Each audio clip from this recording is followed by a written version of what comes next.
কিছু কিছু পুরুষ মানুষ আছে তারা কখনোই বউয়ের কষ্ট বোঝে না। তারা সারাদিন বাইরে কাজ করে বাড়িতে এসে সেই রাগ ঢালবে। তারা বলবে এটা করো না, এটা করো না, ওটা করো, ওটা করো, এসে এটা দাও, ওটা দাও। কিন্তু তারা কখনোই বোঝে না একটা স্ত্রীও সারাদিন বাড়িতে বসে কাজ করে, কিছু না কিছু করে।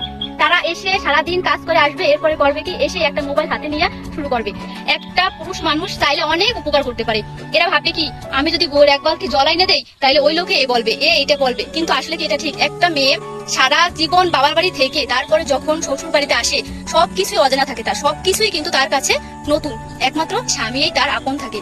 এরপরে সেই স্বামীও সেটা বুঝে না। এই স্বামী বলবে আমি যদি এটা করি তাহলে হয়তো লোকে আমাকে বলবে বউ যেটা বলে সেটা করে। আরে ভাই বলুক না, তোমার দিকে তাকেই তো একটা মেয়ে তোমার ঘরের বউ হয়ে গেছে, তাহলে তুমি কেন পারবে না তার মনের মতন একটু কাজ করতে? সারাদিন সে অনেক পরিশ্রম করে, মেয়েদের কাজ না আসলে দেখা যায় না। একটা পুরুষ মানুষ সকাল থেকে রাত অব্দি কাজ করবে, এটা ঠিক।